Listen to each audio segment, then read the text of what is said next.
Hi beautiful ladies, welcome back to my channel. So I saw a video on TikTok from a creator named Shay's World where she was talking about her experience of growing up sheltered and how her mom essentially sheltered her from the outside world. Like she wasn't allowed to go to many social settings outside of her mom. Like she had to be home immediately after school.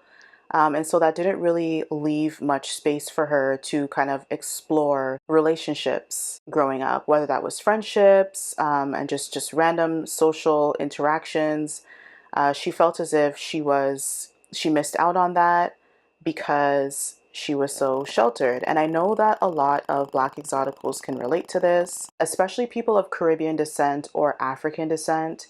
If you have a Caribbean parent or an African parent, and even African American, a lot of times there's this mentality that we need to be shielded from the world because, there's so much evil out there. And especially if you come from a religious background, everything is evil if it's not your family, your immediate social circle, or if it's not your church community essentially. And everything outside of that you kind of interact with on a as needed basis. So I'm just going to play this really quick video for you and then I'll come back with commentary.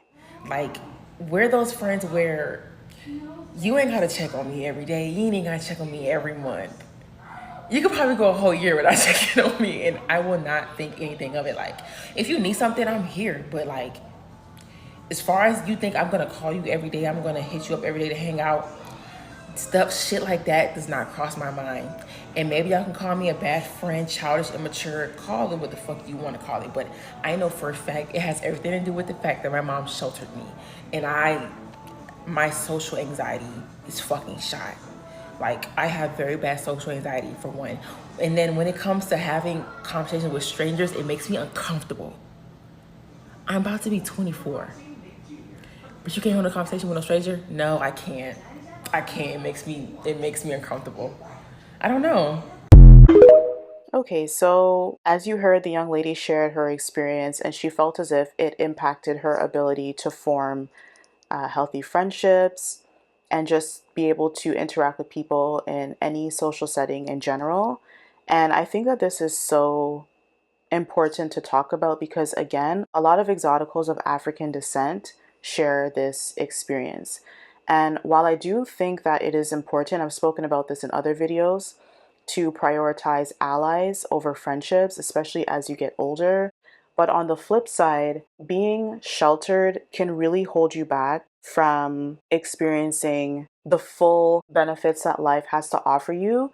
Because essentially, when you're sheltered and you're not exposed to other ways of thinking and just other people in general, you develop a social anxiety. And a lot of people don't realize that they have social anxiety when they say that they're introverted. And again, that's not true for everyone, but some people will say that they're introverted when actually they just have social anxiety and they're afraid of other people. When you can only relate to one social setting or one viewpoint or just your own upbringing, you don't know what to expect from other people who are outside of that. And so your brain subconsciously tells you that that's a threat, that you're entering a space that is potentially threatening. Like, oh, that person's not going to accept you because you're different. You're kind of the outsider because you're new without realizing the facts. And it kind of makes you close off to people. So I talk about the importance of having a social network so that you can social climb, so that you can gain access to benefit. You need to be able to social climb. And part of that is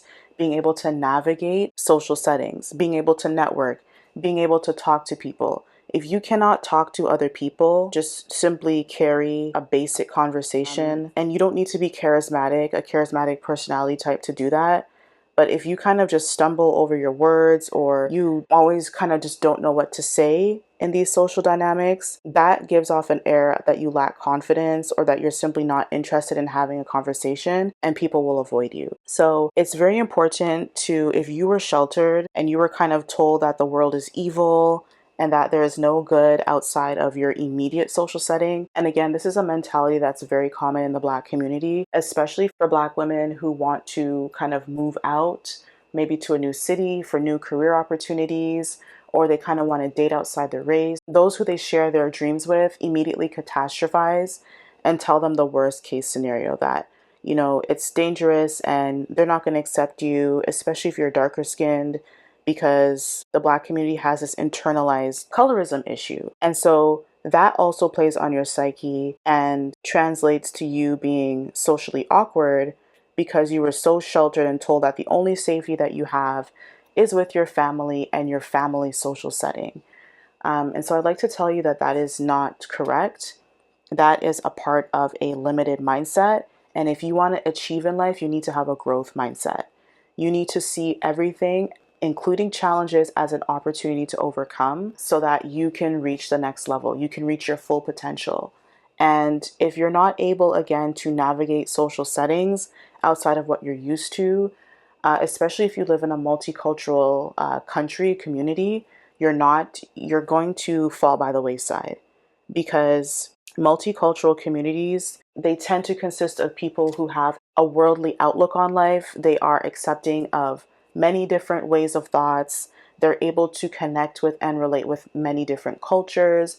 And so they expand their social network because they know how to connect and relate to these different networks. And when people can connect with you and relate with you, they essentially like you as a person and they are more likely to work with you as opposed to someone who they cannot connect with. And oftentimes, they just simply cannot connect with someone that they don't have something in common with. So if you are a young exotical and you're in school, try to make connections with people who are different from you, people who may speak a different language, especially people who may have a different upbringing. You'll find that a lot of times when you glean from different worldviews, it'll also benefit you. For example, if we were not exposed to Korean beauty, many of us wouldn't have beautiful glowing skin the way that we do now. And obviously, you do not need to use K beauty products to have healthy glowing skin, but there is just a different type of science within those products that do not exist in any other market that really makes your skin like pop and give it that youthful glow. So you can thank globalization for that. And so the same is true on a micro level. There are just different ways of life and ways of doing things that can benefit you personally, professionally, what have you, if you just open up your mind to meeting other people. If you are in school or you're thinking about going to school, I would suggest maybe going to school outside of your community, outside of your city. I know it may be scary for you, especially if your parents told you that bad things happen when you go away for school or that you must stay so that, if you go away for school, you're being rebellious and you're going to be punished. All the fear mongering is just a tactic to keep you suppressed and to keep you under their control. And as you get older, you need to start to learn how to advocate for yourself. Okay. You need to go after your dreams and your desires, especially if you have the grades. Apply for schools outside of your city, outside of your state, your country, what have you, so that you can get scholarships and you can go to school for free. See different parts of the world, meet different types of people, learn different types of things. And you'll find that you'll have a more enriching outlook on life and you'll never know what comes of it. Many people have gotten job opportunities, internships, they have married people from different cultures simply because they chose to have a growth mindset, positive outlook on life, as opposed to seeing everything as bad and dangerous if it doesn't come from their family's worldview. And so, if you struggle with social anxiety, you're not alone. A lot of people do. It's not necessarily a bad thing. Just see it as an opportunity to expand your mind and become a new, improved version of yourself. I would suggest going to therapy to talk through those things, especially if certain things or certain people trigger you. For Black people, it's white people for some reason. I know the history between Blacks and whites. But if you open up your mind and get to know people, you'll come to find that not every white person is out to get you. Not every white person is racist. And other non-Black people, okay? Most people are just trying to navigate life for the best way for themselves and their family. And they're not thinking about you. They're not thinking about the Black girl. I would also recommend checking out Carol S. Dweck's book. It's called Mindset, The New Psychology of Success. It talks about how you can learn to fulfill your potential by adopting a growth mindset and letting go of a limited mindset. And it covers topics related to parenting, business, school, and relationships. So give that a read and let me know what you think about the book. Thank you so much for watching. Let me know how you overcome social anxiety, if you've ever dealt with it. What did you do to kind of push past your sheltered upbringing? What have you achieved as a result? Thanks again for watching, and I'll see you in the next video. Bye.